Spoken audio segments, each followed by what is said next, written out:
고린도후서 8장과 9장엔 연보에 대한 내용이 있습니다. 헌금에 대한 설교를 하면 부담스러울 수 있겠지만 분명한 것은 여러분이 물질에 대한 그것이 제대로 되어 있지 않다면 절대로 하나님 앞에 올바른 신앙생활을 할 수 없는 것이 분명합니다.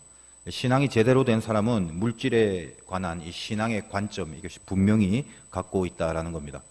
모든 헌금의 본질은 감사죠. 감사라는 것은 모든 것이 하나님께로부터 왔다라는 고백을 하는 그 마음이 있어야 감사가 가능한 것인데, 우리의 생각들은 어떻습니까? 모든 것이 하나님께로부터 온 것이고 세상에서 우리가 의지하는 힘이 하나님이라는 것을 분명히 믿는다면, 모든 것이 주께로부터 왔기 때문에 내가 붙들어야 될 힘도 주께로부터 온 것이다라는 것, 이걸 분명히 믿는다면 돈의 힘이 아니라 하나님의 힘이라는 것, 그걸 인정하면서 살아가는 것인데, 오늘도 우리가 드리는 11조 혹은 주일헌금, 또 감사헌금, 또 보니까 다음 주에 또 맥추감사, 또 절기헌금, 이런 기타 등등, 그런 모든 헌금의 밑바닥에 있는 신앙이 무엇이냐라고 하면, 나는 세상 힘이 아니라 하나님의 힘으로 살아갑니다, 그 고백이 깔려있는 신앙적 행위, 그것이 헌금이라는 거예요. 성경에 등장하는 부자 청년이 있습니다. 어릴 때부터 모든 계명을 잘 지키고 그렇게 살아왔기 때문에 그런 말을 예수님 앞에서 할 수 있을 정도로 자신감이 있었던 것 같아요. 근데 주님께서 말씀하십니다. 다 지켰지만 한 가지 부족한 게 있다. 뭡니까? 네가 갖고 있는 거 팔아서 가난한 자들을 나눠줘라. 그리고 와서 나를 쫓으라. 그렇게 말씀하셨죠. 이 말이 의미하는 게 무엇입니까? 네가 지금까지 무슨 힘으로 살았냐? 계명과 율법은 잘 지키고 있었지만 실은 이제껏 네가 근본에서부터 붙들고 산 힘은 뭐냐면 세상 힘이고 돈의 힘이었지 않느냐. 그걸 버리고 나를 쫓으라. 다시 말해서 이제 그 힘으로 살지 말고 하나님의 힘으로 사는 그런 인생이 되라, 그 말씀이죠. 그랬더니 슬픈 기색을 하고 근심하고 떠나버렸습니다. 그 청년은 우리 기억 속에 성경에 등장하는 그냥 부자 청년으로만 남아있지, 성경은 그 청년의 이름이 뭔지 이름조차도 기록되어 있지 않습니다. 만약 그가 갖고 있는 돈을 나누어 주고 예수님을 쫓았다면 아마 지금쯤 주님의 제자가 되어서 12제자의 반열에 기록되고 이름이 뭔지도 아마 다 나왔을 거예요. 오늘도 여러분이 오늘 이 선교의 말씀, 또 연보에 대한 이야기를 들으면서 혹시나 이 부자 청년처럼 교회 예배당을 떠나는 그런 모습이 없기를 바랍니다. 얼마나 깊은 신앙의 내용을 오늘도 말씀 가운데 우리에게 요구하고 있는지 다시 붙잡혀서 근심하는 발걸음으로 떠나는 것이 아니라 새 힘을 얻고 소망을 갖고 또 하나님 앞에 뜨거운 믿음으로 떠나는 그런 예배 시간이 되길 바라면서, 오늘 본문에 나오는 연보에 대한 바울의 메시지를 통해 사실은 근본적으로 갖추어야 될 신앙의 내용이 뭔가, 여기에 대한 주님의 말씀에 붙들리길 바라는데, 단지 오늘 얘기는 주제가 연보라서 뭐 헌금해라 마라, 많이 해라 적게 해라 이런 얘기가 아니에요. 더 깊은 차원에서의 신앙의 내용을 말하고 있다는 걸 주목해야 할 것입니다. 오늘 본문 1절을 읽습니다. 형제들아, 하나님께서 마게도냐 교회들에게 주신 은혜를 우리가 너희에게 알리노니. 8장 9장은 연보에 대한 이야기입니다만 이 8장 첫 1절에서 이 8장을 쓴 이유에 대하여 분명히 적어놓고 있죠. 기록 목적이 무엇입니까? 마게도냐 교회들에게 주신 은혜를 너희에게 알리려고 한다. 다시 말해서 마게도냐 교회들에게 주신 은혜, 이게 뭐냐라는 거, 그거 지금 얘기하려는 목표라는 거예요. 그걸 얘기하는 가운데 연보라는 것이 들어가 있는 것입니다. 핵심이 그겁니다. 그 은혜. 여러분, 마게도냐 교회라고 하면 뭐 대표적으로 여러분이 익숙한 빌립보 교회, 뭐 데살로니가 교회 이런 곳인데, 이 마게도냐라는 곳이 로마의 지배하에 있다 보니까 경제적인 착취가 심해서 굉장히 가난한 사람이 많았고 또 환경적인 피해도 굉장히 많아서 고난, 뭐 시련 이런 게 끊임없이 있었습니다. 그러니까 고난과 가난이라는 게 현실적으로 굉장히 컸던 그런 지역이라는 거예요. 그런데도 이 마게도냐 교회 교인들은 자기들도 어려운 가운데, 우리가 고린도서를 다루면서 제가 몇 번 언급을 했지만 당시 예루살렘 교회가 큰 어려움을 당하고 있었습니다. 그건 아주 본 교회고 이 예루살렘은 첫 교회인데, 그런데도 불구하고 어려움이 있었다는 거죠. 그래서 거기에 대하여 연보를 다 하게끔 그렇게 약속을 하지 않습니까? 근데 고린도 교회도 사실 그렇게 하겠다라고 약속을 한 후에 우리가 살펴보았다시피 그 예루살렘 교회를 돕기로는 했지만 고린도 교회의 그 내적인 영적 어려움, 우리가 지금 그거 계속 다루고 있지 않습니까? 그러다 보니까 그들이 작정한 연보를 잊어버리고 산 거죠. 또 잊어버렸다기보다도 그 연보를 할 만한 영적인 수준이 아직 무르익지 못하고 그리고 아직 은혜가 깔려있지 않은 상태이기 때문에 전혀 생각하고 있지 않다가 드디어 이제 이쯤 하여 우리가 지금까지 고린도 후서를 다루었다시피 바울이 쓴 편지나 또 여러 가지 권면과 기도를 통해서 그들이 은혜 가운데 회복이 되어 있지 않습니까? 회복된 시점에서 다시 이제 말하는 거예요. 너희들이 1년 전에 예루살렘을 향하여 연보를 해야겠다라고 약속했던 그거 잊지 마라. 그 권면을 다시 하게 되는 내용이 이제 뒤쪽으로 다음 시간에 읽어보면 나와 있게 됩니다. 그러므로 마게도냐 교회를 먼저 얘기를 하면서 고린도 교회를 향하여 이렇게 얘기를 하는 거죠. 니네들이 이 마게도냐 교회를 한번 생각해봐라. 어렵고 힘들다. 근데 그토록 어려운 형편에 처해 있던 이 마게도냐 교회가 그들의 연보를 보면 그 가운데 은혜가 서려 있다. 그들이 낸 연보가 뭔지, 뭐길래 은혜가 있는가. 바로 그 은혜가 뭐라는 그것을 메시지화하기 위해서 이 고린도 후서 8장, 9장이 우리들에게 지금 전해져 있는 것입니다. 그래서 오늘은 사실은 주보에 이제 15절까지 다 하려고 그랬는데 분량이 좀 길다 보니까 조금 나눠서 좀 말씀을 드려야 될 것 같아서 5절까지의 말씀을 보기로 했는데 한 가지 교훈만 말씀드립니다. 버린 것이 아니라 드린 것이다 라는 거예요. 이것이 연보의 핵심입니다. 여러분 가슴속에 한 주 동안 오늘 예배 뒤에 이 버린 것이 아니라 드린 것이다 이제 설명을 할 것인데 그것을 꼭 기억하시기 바라요. 다시 말씀드립니다. 버린 것이 아니라 드린 것이다. 여러분 살다 보면 버린 것 같이 여겨지는 생각이 들 때가 많습니다. 그러나 하나님께 드린 것이라고 생각할 수 있을 때 내 마음속에서 어떤 회복이 일어나냐면 버려진 것이 아니라 이건 하나님께 드린 것이다라는 이 생각의 전환과 마음의 중심이 다시 잡히면 더 이상 그것은 버린 것이 안 된다라는 거예요. 버린 것에서부터 드린 것으로 바뀌어지는 것. 이거는 비단 물질과 돈에 대한 얘기가 아니라 모든 것이 그렇습니다. 우리 신자의 모든 행동 양식의 근거는 모조리 하나님이어야 마땅하기 때문에 우리가 우리 안에서 이 하나님 앞에 드림에 대한 신앙이 회복되면 내 인생 속에 사실은 버려지는 것이 하나도 없다는 걸 알게 돼요. 그런데 드림이 되지 않으면 얼마나 많은 부분에 그냥 버리는 것으로 끝나버리는 허탈과 회유와 공허와 이런 무의미함이 그렇게 산재해 있는지 모른다는 것입니다. 어쨌든 차차 말씀드립니다. 버린 것이 아니라 드린 것이다. 2절을 읽습니다. 환난의 많은 시련 가운데서 그들의 넘치는 기쁨과 극심한 가난이 그들의 풍성한 연보를 넘치도록 하게 하였느니라. 지금 이 연보라는 단어가 여기 이제 등장하는데 우리는 연보와 헌금을 이렇게 같이 혼용하기도 합니다만 실제로는 좀 개념이 달라요. 그 원어도 다르고요. 그러니까 쉽게 생각하면 이겁니다. 다 헌금의 한 부분이 연보일 수 있고 연보의 한 부분이 헌금일 수도 있는데 우리는 하나님 앞에 드리는데도 불구하고 이 연보라는 것은 조금 더 구체적으로 이 하프로테토스라는 헬라어가 무슨 말이냐면 다른 사람을 구제하기 위하여 쓰여지거나 돕기 위하여 쓰여지는 그 헌금, 그 물질, 그걸 말합니다. 예를 들면 여러분이 헌금을 내는 것도 연보가 되려면 그 헌금 중에 연보가 되는 건 예를 들면 가난한 사람을 돕는다든지 우리 교회에서 여러분이 낸 헌금으로 무슨 다른 불쌍한 지역에 구제를 한다든지 혹은 선교에 도움이 되도록 한다든지 이렇게 되면 우리의 헌금의 내용이 연보의 내용이 되는 거죠. 그래서 오늘은 특별히 어디에 좀 집중적으로 하는 내용이냐면 연보입니다. 연보. 내가 다른 사람을 위해서 돕는 거, 어떤 사람들을 위해서 베푸는 이런 거, 이제 여기에 대한 것이 조금 더 집중적인 그런 그 메시지로 집약되고 있다는 것을 아시고 보셔야 되는 것입니다. 이 하프로테토스라는 말이 연보라는 말이라고 했는데 이 연보라는 게 한자로서 의미가 뭐냐면요. 이 연자라는 건 버린다라는 뜻에서의 연이고 이 보라는 건 무슨 구멍 난 거 같은 걸 바늘이나 실로 이렇게 기운다, 꿰맨다, 기운다 이런 거. 그런 뜻입니다. 그게 보자예요. 그러니까 연보는 버림으로 자기를 버림으로 무엇을 기워서 메꾼다. 내가 버려짐을 통해서 뭔가를 이렇게 메꾸고 기우는 것. 그걸 말합니다. 우리가 예배 때 드리는 헌금도 누군가의 도움이 되고 어떤 구멍난 곳과 빈 곳을 메꾸고 기우는 대로 사용된다면 그것이 뭐냐면 하프로테토스가 된다는 것입니다. 예루살렘 교회가 힘들어지니까 마게도냐 교인들이 그들의 것을 버림으로써 그 가난한 곳을 메꾸고 예루살렘 교회의 구멍난 곳을 도우려고 한 것. 그래서 이제 연보라는 것입니다. 그런데 어떻냐? 마게도냐의 그 상황이 환난, 시련, 그리고 가난 가운데 있었습니다. 환난과 시련인데 말씀을 2절 읽어보니까 기쁨이 넘치고 그리고 가난한 중에 있는데 풍성한 연보를 했다는 것입니다. 이 풍성하다는 말이 들어가 있다 해서 이게 얼마나 많은 돈을 연보했는가 이게 문제가 아니라는 거죠. 마음가짐이 무엇이었느냐 그겁니다. 왜냐?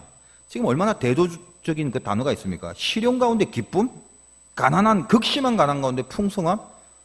이거는 연결되기가 쉽지가 않죠. 그런데도 불구하고 이 극심한 가난 가운데 풍성함이 있었다는 말은 얼마나 만야의 의미가 아니라 도대체 어떤 마음가짐이었기에 시련과 환난 중에도 기쁨으로 연결되고 극심한 가난 속에서도 풍성함으로 연결될 수 있느냐라는 거든. 더군다나 3절을 한번 읽어봅니다.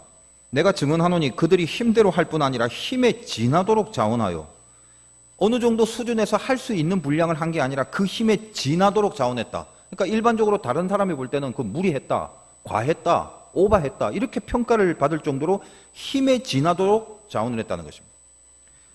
분명히 우리가 알다시피 현실적으로 힘겨운 연보인데도 자원해서 힘에 지나도록 해놓고 그게 기쁘고 그게 풍성하더라 이런 말입니다. 이 자원했다라는 말이 뭐냐 하면 4절에 그 내용이 이렇게 되어 있습니다. 이 은혜와 성도 섬기는 일에 참여함에 대하여 우리에게 간절히 구하니, 우리라는 건 이제 바울에게 간절히 구했다는 거예요. 누가요? 마게도냐 교회 교인들이 간절히 구했대요. 그게 무슨 말이냐면 이런 거예요. 예루살렘 교회가 어렵다고 하니까 마게도냐 교회를 향하여 예루살렘 교회가 야 우리 힘드니까 연보 좀 해줘, 우리 좀 도와줘, 그렇게 요청하고 간청한 게 아닙니다. 4절 말씀이 뭐냐면 오히려 예루살렘 교회가 어렵다는 소식을 딱 접하자 마게도냐 교인들이 먼저 그것을 돕는 일에 자기들이 스스로 참여하게 해달라고 간절해 하더라는 것입니다. 그게 4절 말씀입니다. 이 은혜와 성도 섬기는 일, 다시 말하여 예루살렘에 그 연보를 해주는 일에 참여함에 대하여 마게도냐 교인들이 바울에게 간절히 우리 좀 참여하게 해달라고 그렇게 얘기를 했다는 거예요. 이게 자원이죠. 도대체 이런 마음이 가능했던 이유가 뭐냐? 5절에 드디어 이제 오늘 말씀의 중심 주제가 여기 있죠. 우리가 바라던 것뿐만 아니라 그들이 먼저 자신을 주께 드리고, 그들이 먼저 자신을 주께 드리고 또 하나님의 뜻을 따라 우리에게 주었더라. 자기를 먼저 주께 드리고 하나님의 뜻을 따라 우리에게 주었다. 마게도냐 교회의 연보는 가장 밑바닥에 어떤 신앙이 있었냐? 나를, 즉 자신을 주께 드리는 마음, 이게 핵심이었다는 것입니다. 이것이 연보의 핵심이며 사실은 신앙의 핵심이고 믿음의 핵심입니다. 나를 주께 드리는 마음. 연보와 자선행위, 이 두 가지는 공통점도 있고 차이점도 있죠. 뭐 공통점은 베푼다는 거예요. 공통점이고 차이점이 뭡니까? 이 세상에 착한 사람들 중에 뭐 기부천사들도 많고요. 기부 많이 한 사람이 있어요. 그런 사람들은 불쌍하고 힘든 사람을 향해서 막 긍휼히 여기고 그래서 그들을 돕고 싶어하는 그 일체의 것들, 그걸 다 자선행위라고 그럽니다. 근데 신자는 뭐예요? 가난한 사람을 돕더라도 거기에 동기와 의미, 그게 명확한 것이죠. 물론 신자도 그냥 불쌍하게 여겨서 돕고 싶은 마음에 도울 수도 있어요. 근데 그게 말고 오늘 이 연보라는 단어 속에, 즉 연보라는 개념을 갖고 다른 사람을 돕는 그 일을 하는 그 역할로서의 신자라면 가난한 사람을 돕는 게 아니라 그 돕는다는 행위는 하나님께 자기를 드리는 행위라는 것입니다. 소자 한 명에게 한 것이 나에게 한 것이다. 많은 사람들은 소자를 불쌍히 여겨서 베풀 수 있지만 우리는 소자에게 한 게 소자에게 한 게 아니라 하나님께 한 차원에서 소자에게 하는 거란 말이죠. 깊이가 다르죠. 나의 경제적인 형편을 계산하고 계산적으로 자선을 하는 게 아닙니다. 이 정도 수준이면 할 만해, 이 정도 수준이면 할 수 있을 것 같아, 뭐 그 다 그렇게 생각하잖아요. 그게 좋은 거잖아요. 그런데 우리는 어디까지? 자기를 버리기까지, 그리고 힘에 지나도록까지 할 수 있는 그 이유가 뭐냐라고 했을 때 우리는 하나님께 자기를 드리는 그 고백으로서의 연보이기 때문에, 그래서 우리 편에서 자원함이 있을 수 있고 여기 오늘 말씀처럼 하나님의 뜻을 따른다는 순종의 믿음이 베이스에 있는 바로 그 연보라는 것입니다. 그래서 우리는 그저 남을 도우려고 하는 게 아니라 내 안에 걸려온 하나님의 뜻에 순종하기 위하여 우리 편에서 자원함을 갖고 때로는 힘에 지날 수도 있고 내 한계를 넘을 때가 있어도 그것보다도 내 속에 걸려오는 하나님의 뜻에 순종하는 마음으로 하나님께 내 자신을 드린다는 마음으로 행하여지는 그것을 연보의 정신이고 연보의 내용이다라고 얘기를 하는 거예요. 헌금해 보신 분은 알겠지만 일반적으로 자기 형편이나 경제적인 수치를 고려해서 드린 헌금은 뭐 그것도 좋습니다. 뭐 그 나쁜 헌금은 아니죠. 당연히 우리는 일반적으로 상식적으로 그럽니다. 시련 가운데 혹은 가난 가운데 더군다나 그럼에도 힘에 지나도록 할 수 있는 성부는 못 됩니다. 그렇게 되면. 그렇지 않습니까? 우리 뭐 다 경제적인 그런 우리 생활들을 하잖아요. 그러니까 자기 나름대로 다 수치가 있단 말이에요. 그래서 여러분 보통 11조 하시는 분들 공통점이 뭡니까? 하나님의 명령을 따라 순종하고 하긴 합니다만 가끔 보면 이런 거 좀 느끼지 않아요? 이 11조 요 금액만 안 들이면 뭔가 딱 맞게 살아갈 수 있을 건데 요게 딱 빠지니까 이게 불안한 딱 그 정도. 그래서 이 헌금을 연보라고 할 수 있는 것이 버릴 연, 웬만한 믿음으로 하지 않으면 헌금도 그냥 버린다는 느낌에 머무를 수가 있다는 거예요. 왜 버린다는 느낌이 드냐? 버린다는 건 뭐냐면 아쉽고 아깝고 두렵고 없으면 망할 것 같고 그런 게 버린다는 개념이거든요. 그러니까 그것만 있으면 대강 비벼질 것 같은데 이걸 버리려니 그러니까 연보를 해야 되는데 연보가 아니라 버린다는 개념 속에서 헌금을 해버리면 왠지 그것 때문에 손해볼 것 같고 일이 안 될 것 같고 망할 것 같고 모자랄 것 같고 그런 경험들이 아마 있으실 것입니다. 또 반면에 정말 하나님을 사랑함으로 진실된 마음으로 헌금을 해보신 분도 있지요. 그럴 땐 보통 어떤 느낌이 듭니까? 내 처지를 따지거나 내 수입의 어떤 수치를 따지는 것이 아니고 혹은 내가 이 정도 내면 그냥 다른 사람들이 뭐라고 평가할 건가? 이런 걸 계산하고 이런 걸 따지면서 하는 게 아니라 근데 만약에 그런 용도로 그런 불순한 의도로 그런 사심으로 헌금을 했다면 그건 그야말로 연보가 아니라 버리는 것에 지나지 않겠죠. 그런데 진짜 영적인 감동이 일어나고 하나님이 나에게 주신 감동과 그 뜻으로 말미암아 하나님께 드리는 연보가 되면 그거는 버리는 게 아니라 드리는 연보가 된다는 것입니다. 여러분 힘에 지나도록 하는 것이 연보가 아니라 과하게 하는 게 연보가 아니라 어떤 중심으로 했기 때문에 힘에 지나는 것조차 방해가 되지 않더냐 하는 것을 반드시 알아야 된다는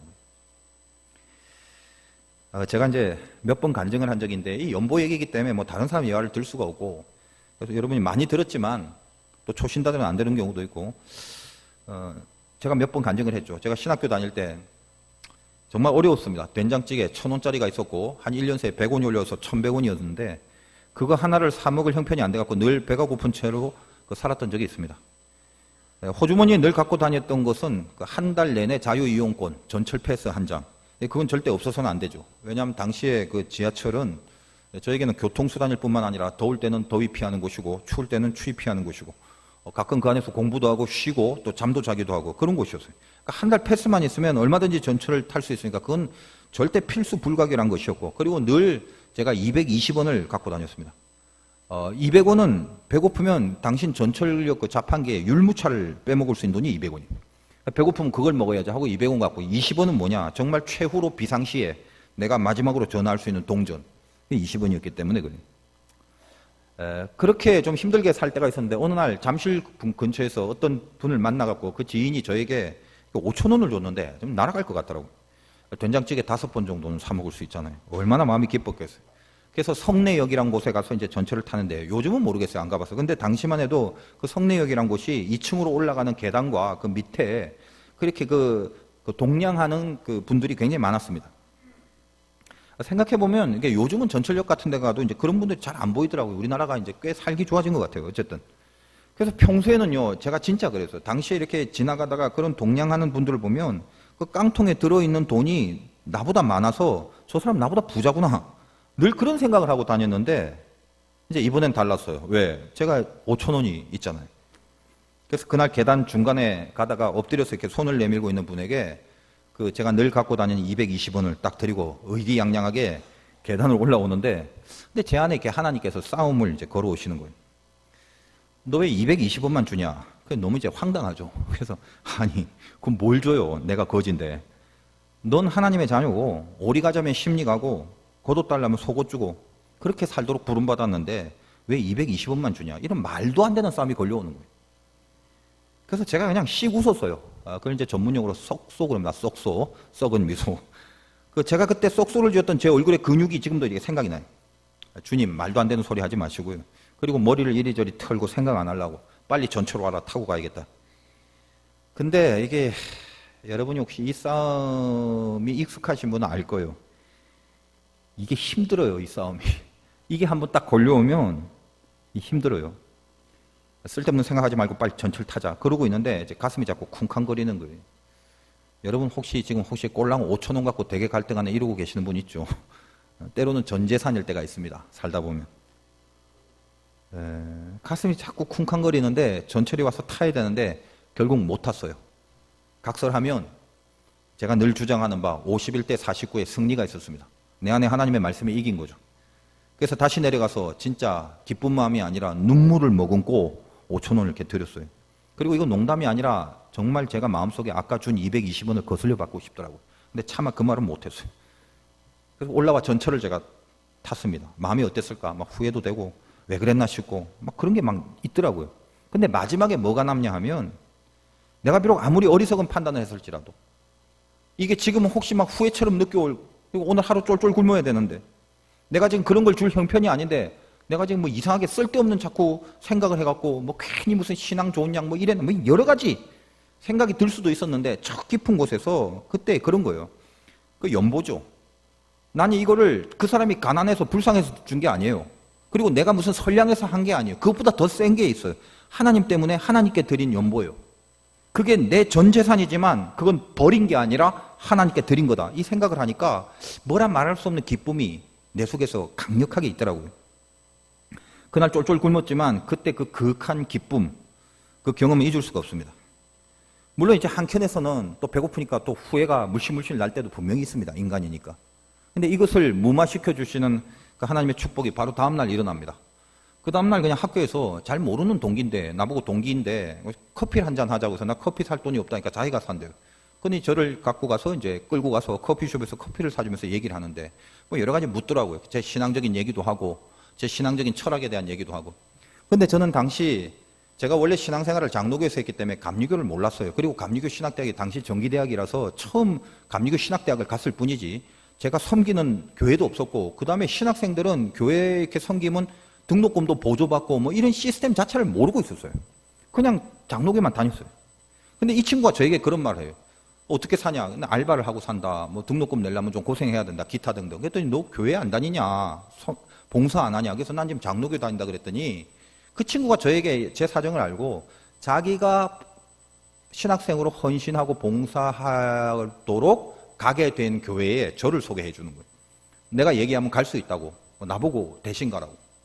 얼마나 감사해요. 근데 나중에 알고 봤더니 이제 그 친구는 지금 미국에서 큰 교회 목회를 하고 있는데 이 아주 배경이 빵빵한 친구라서 저한테 그 자리를 주더니 훨씬 큰 교회로 또 헌신하러 가더라고요. 근데 어쨌든 간에 얼마나 감사해요. 그래서 제가 처음으로 그 친구 때문에 감리교 교회를 가서 처음 신학생으로 이제 간사죠. 그렇게 헌신을 하게 됐는데 바로 그 교회에서 그 등록금 전액을 그 사례비로 저에게 주었습니다.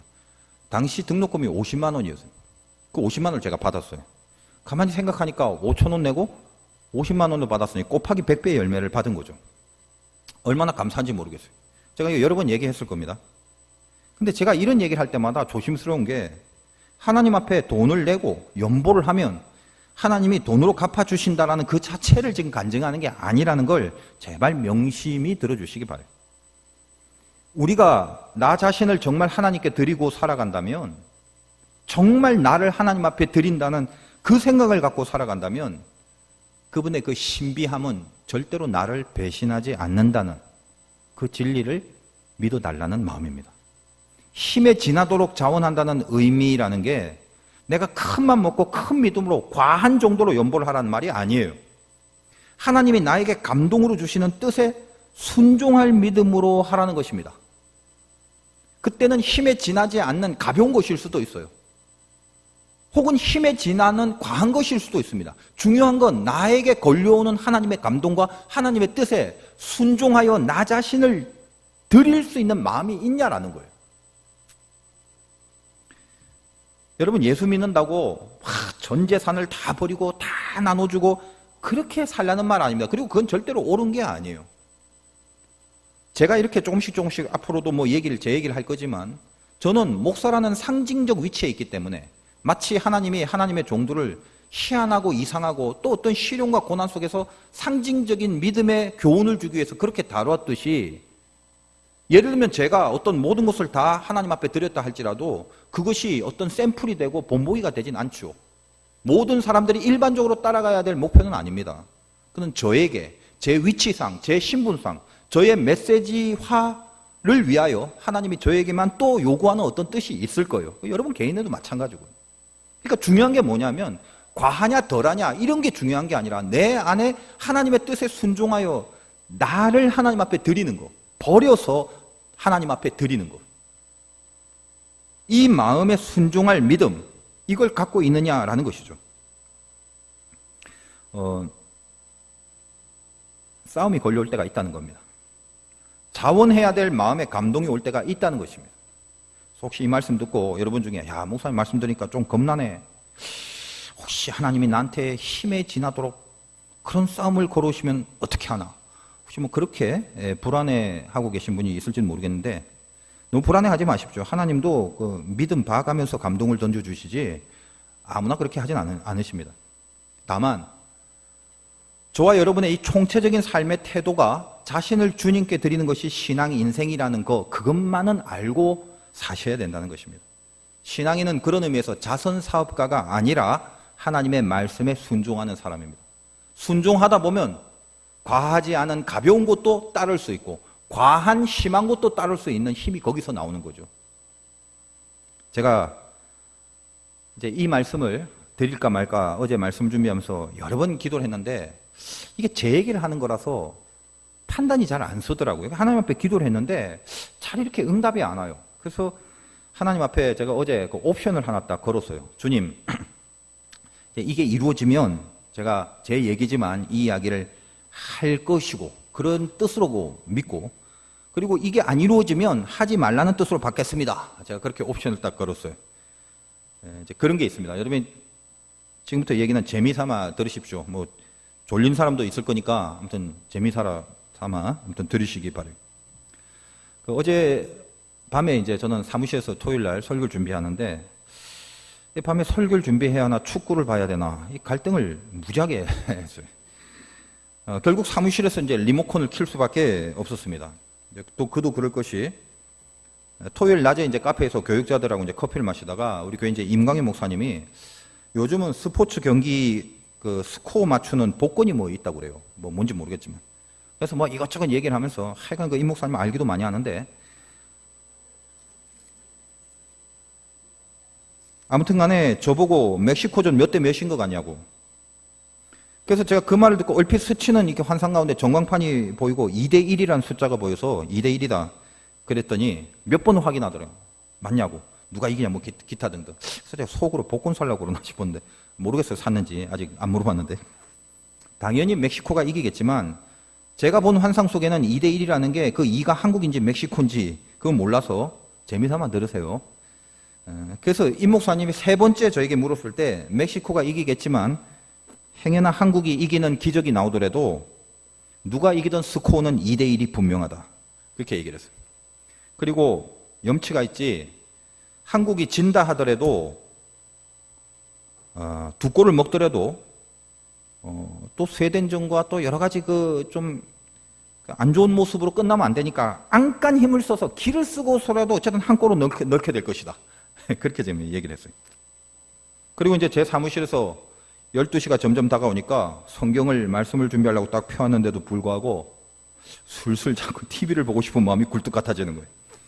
스코어를 자신 있게 말했기 때문에 확인도 하고 싶고 그랬는데 그럼 나중에 결과만 볼까 하다가 내가 이 축구 보는 걸 좀 스스로 합리화를 좀 시켜보려고 하나님이 저에게 이렇게 보여주셔서 2대1이라고 했는데 만약에 2대1이 딱 나오면 제가 지금 이 이야기를 할까 말까 기도하고 있는데 주님이 하라고 하는 계시로 여기서 할 거고 만약에 2대1이 틀리면 제가 이 이야기 안 하겠습니다. 그래서 이제 설교 준비를 해야 되지만 그래서 내가 잠시 좀 경기를 좀 관전하겠습니다. 이제 그랬습니다. 그랬는데 정확하게 이제 스코어가 딱 맞춰지는 바람에 그래서 지금 이 이야기를 할 겁니다. 주님의 뜻이라 여기기 바라고 하나님 참 철저한 분이시기도 합니다. 말씀을 준비하는 저에게 그 설교하기 전에 항상 그 말씀을 통과시키는 작업을 하세요. 이제 이게 상당히 저에게는 힘든 작업인데 그런 도전을 주시기도 한데 이제 그것이 저에게는 또 생명이 됩니다. 최근에는 어떤 선교사님으로부터 도움을 요청받은 일이 있는데 자금이 좀 필요하다고 그랬어요. 근데 1,000만 원이 채 안 되는 그런 금액이었어요. 참 신실하신 선교사님이었지만 제가 그 얘기를 들었을 때 그 쓰이는 용도를 듣고 나서 제 마음에 주님의 감동이 오지 않더라고요. 그러니까 전혀 싸움이 걸려오지 않았습니다. 만약에 그 요구하는 금액이 불과 몇십만 원에 불과하다 할지라도, 그리고 제가 그걸 충분히 할 수 있는 능력이 있었다 할지라도 제 안에 이 하나님의 뜻이라는 감동이 없었다면 아마 역시나 동일했을 것입니다. 근데 그와 반면에 바로 이번 주간에 짧게 말하면 저에게는 수천만 원에 달하는 돈을 필요로 하는 간청함이 들어왔어요. 먼 친척인데.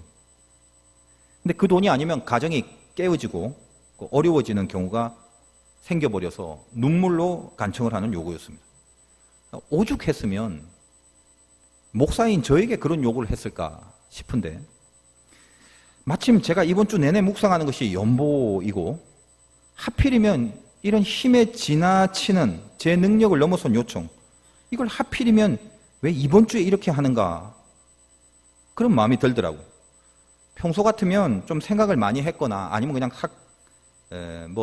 없는 것으로 여겨버렸을 수도 있었을 것 같아요. 그러나 일단 금액 자체가 저의 한계를 넘는 것이고, 혹시 만약에 해주더라도 이 대출이라는 복잡한 절차를 또 밟아야 하는데 제 안에 주님께 한번 집중을 해봤어요. 오늘 이 말씀이 연보기 때문에. 근데 마음속에 이 싸움이 주님이 하라고 저에게 요구를 하시는 거예요. 그래서 결론적으로 그 어려운 대출을 이래저래 두 군데로 나누어서 또 특별히 그 주님의 은혜의 도우심 가운데 어쨌든 도와주시는 분들이 있어서 그래서 대출이 가능할 수 있었고, 결국 그 대출을 금요일에 그 대출을 받아서 드렸어요. 저에게는 그것이 연보였습니다. 그분이 저에게 얼굴을 들 수 없을 정도로 미안하고 감사하다, 그렇게 얘기를 했어요. 그 가정이 다시 살아나고 다시 회복되기를 바라고, 언제 어떻게 갚을지 저는 확실히 모르겠지만 저는 그분이 어려워서 도와야 된다는 동기가 아니었어요. 내가 착해서 도와주는 자선가가 아니었어요. 제 힘에 지난 거였어요. 과한 거였어요. 그리고 힘든 거였어요. 그러나 하나님께 나 자신을 드린 결단이었으면 틀림없었습니다. 하나님이 이 설교를 하는 이 시즌에 저에게 그냥 제 나름대로의 의미 부여예요. 저 개인에게 그런 싸움과 도전을 하신 거다라는 생각이 듭니다. 제가 이런 이야기를, 제 개인적인 이야기를 하기가 갈등이 돼서 좀 주저주저한 게 뭐냐면요, 사람이 자기 얘기하는 게 이게 좀 이상해요, 사실은. 그리고 받아들이는 사람이 말하는 사람의 중심을 캐치를 해야 되는데 자꾸 쓸데없는 그런 다른 것을 또 보는 경우가 많습니다. 여러분 혹시 제 딴에는 제 중심을 지금 피력하려는 이야기로 했지만 들으시면서 괜히 부담감 생길지도 모른다는 그런 생각도 좀 듭니다. 혹시 저렇게 해야 되는구나. 대출을 받아서라도 남을 도와야 되고 대출을 받아서라도 연보를 해야 되는구나. 이거 아닙니다. 지금 제가 그런 주제로 말씀드린 게 아니에요. 혹은 야, 목사님 참 힘드시겠구나. 그 이자는 어떻게 갚을까? 그런 쓸데없는 생각하실까 부담됩니다. 이자 갚을 정도의 여력은 있으니까 걱정 안 하셔도 되고요. 그리고 그 중엔 이런 거예요. 저게 과연 바른 행위인가? 목사가 설교할 때 그런 식으로 예를 든 게 과연 옳은 신앙적인 행위인가? 이런 비판을 하시는 분도 또 있을 것입니다. 또 혹시나 그럴 리는 없겠지만 저 목사 저 대출 받아서 남 도왔다는 거 뭐 자랑하려고 하나? 혹시 그런 생각을 하시는 분은 제가 없을 거라고 믿습니다. 적어도 우리 중에는. 제가 저의 이 개인적인 이야기를 할 수밖에 없는 이유는 단지 멕시코가 2대1로 이겼기 때문입니다. 뭔지 몰라도 주님께서 뭔가 전해주는 메시지가 분명히 있을 거다라는 그 믿음으로 말씀을 전합니다. 남의 얘기를 할 수는 없기 때문에. 지금 말씀드린 이 이야기를 바라보면서 제가 그렇게 했던 판단과 결단이 객관적으로 옳으냐 틀리냐 하는 것은 판정할 수 없습니다. 저는 교회의 헌금을 적게 하는 편은 아닙니다. 더군다나 큰 절기 헌금은 솔직히 대출받고 한 적도 많습니다. 그러나 그것은 제가 화두교에 부임하기 전에 어려웠던 부목사 시절에도 동일한 금액으로 동일한 절기에 동일하게 헌금을 했습니다.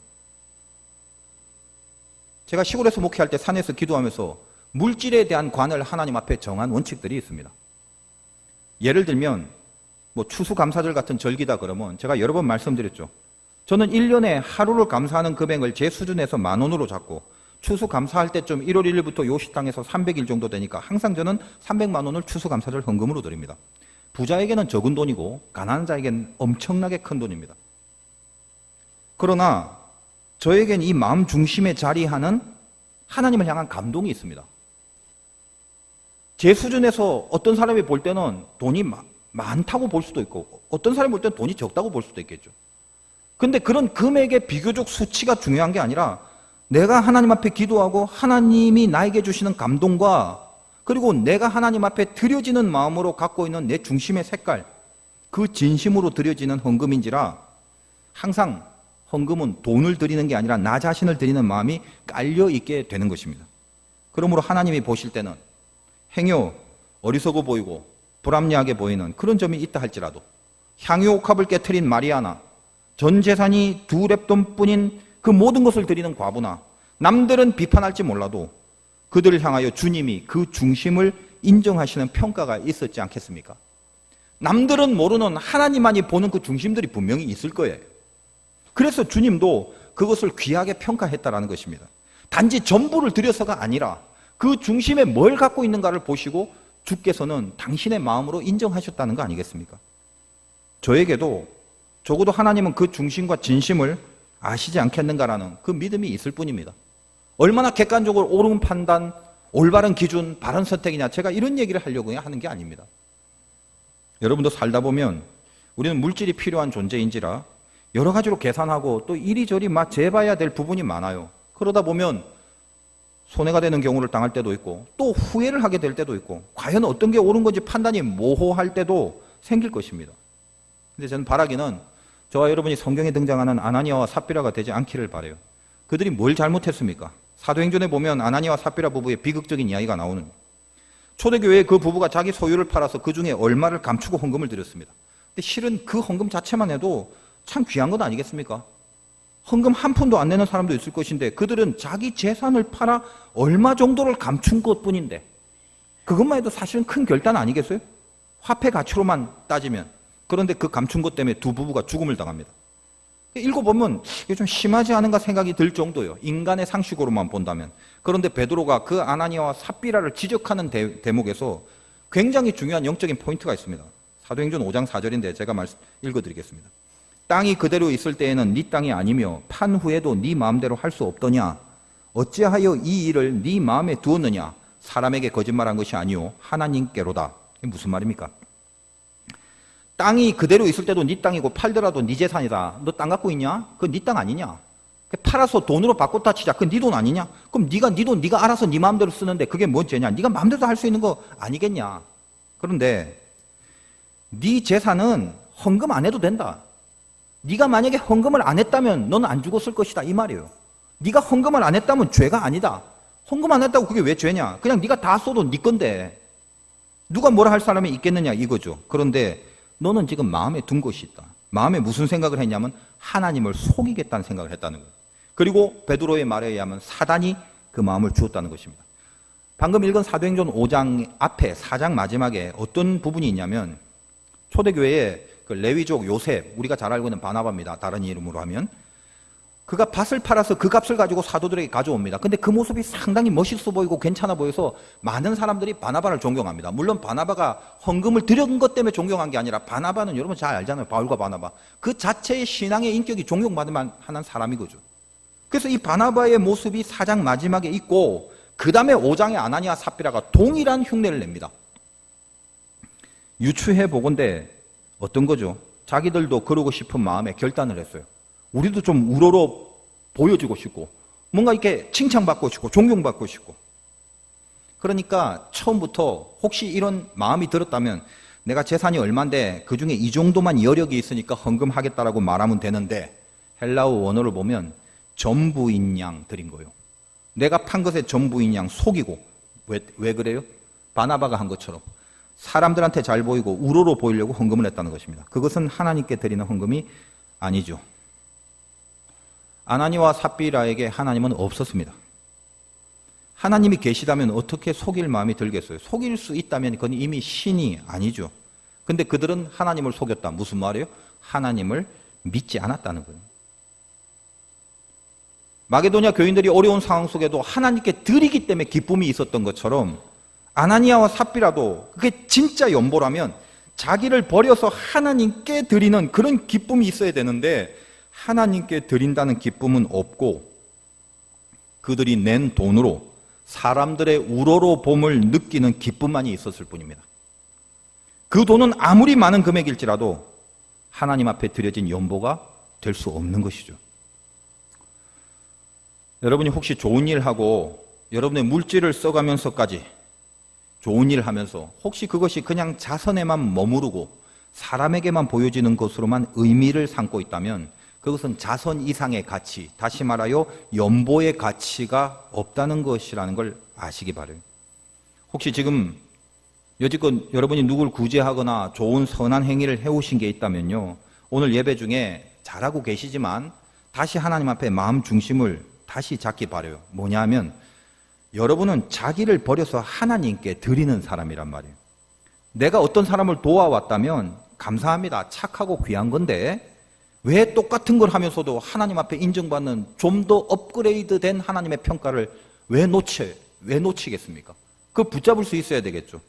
여러분이 혹시라도 누군가를 도와왔다면 오늘 예배 가운데 그 사람을 도울 때 하나님께 드리는 마음을 다시 가지세요. 지금까지 한 것도 훌륭합니다만 업그레이드 시키셔야 돼요.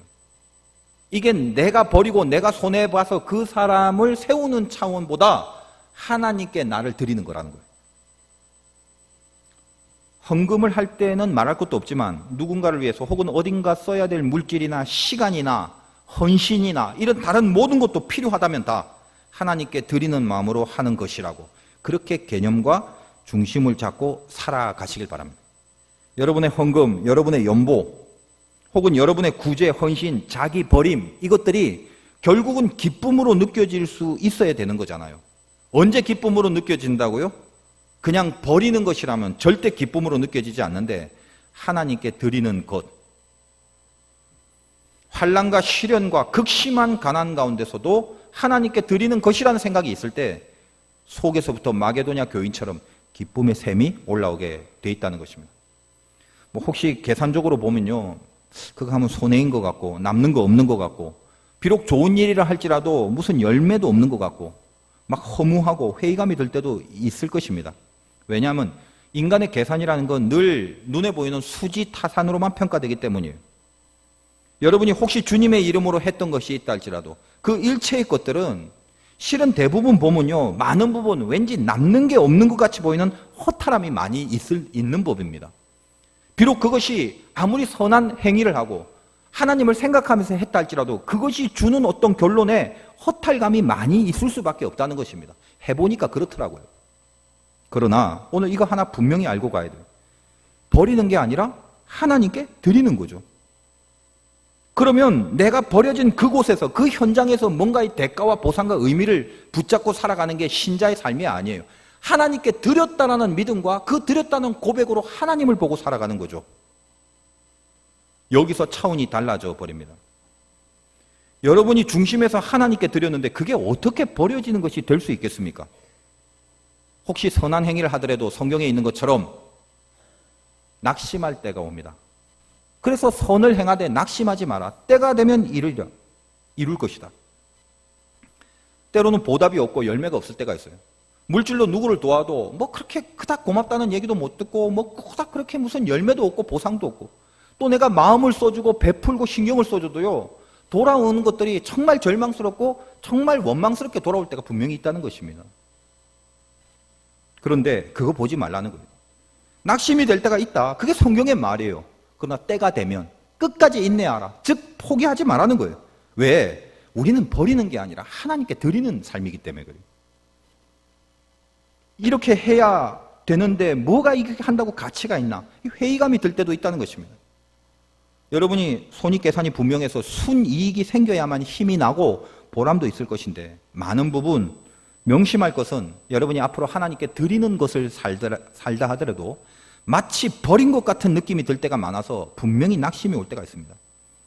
낙심하지 마라. 때가 이르면 거두리라. 왜? 하나님 생각하고 하나님께 드리는 마음으로 했다면 그 받으신 하나님이 여러분의 그 드린 것을 결단코 배신하지 않습니다.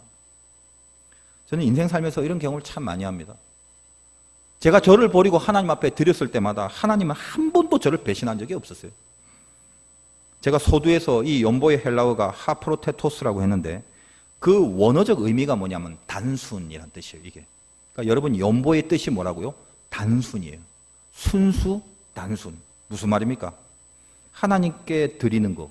단순히 그것뿐이라는 거예요. 딴 계산 안 해요.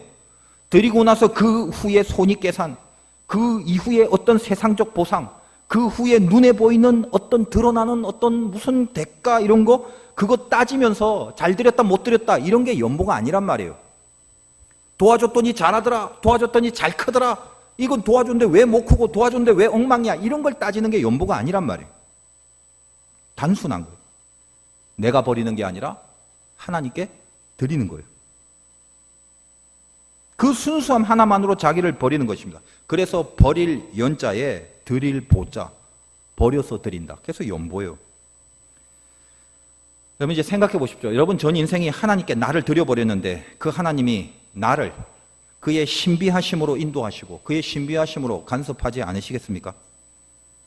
그 하나님의 신비가 끝없이 나를 신비하게 만들고 그 하나님의 신비가 끝없이 나를 위로하게 만들고 그 신비 때문에 내가 세상의 힘으로 살지 않아도 될 능력을 덧입고 살아가게 되는 간증이 생기는 것입니다.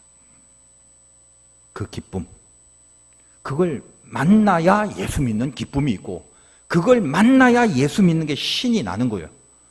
집에 가서 여러분의 거울을 보십시오. 얼굴. 그 얼굴 표정이 그렇게 어둡고 슬프고 못됐고 찌푸리는 그리고 속상하고 그렇게 표독하고 그렇게 절망스럽고 그렇게 낙담이 되는 이유가 어디 있는 줄 아세요? 이 하나님의 신비를 충분히 경험하지 못한 메마름 때문에 그런 거죠. 왜 세상 사람들과 같은 얼굴 표정을 하고 사십니까? 왜 똑같은 근심과 왜 똑같은 불안함 속에 사십니까? 여러분의 인생 자체가, 하나님은 여러분 인생 자체가 연보가 되기를 바라세요. 예수 그리스도가 다음 시간에 다루겠지만 자기의 모든 것을 버리고 하나님께 드려진 것처럼, 무슨 말이죠? 예수님 자체가 연보이셨던 겁니다. 여러분의 돈과 물질에 대한 얘기가 아닙니다. 그것뿐만 아니라 여러분의 신앙 인생 그 자체가, 인생 자체가 다른 이들을 위한 나를 버려서 하나님께 드리는 연보로 살아내주기를 바라는 바울의 마음인 것입니다. 여러분이 연보가 돼서 기쁨이 되어주시기를 주님의 이름으로 축원드립니다.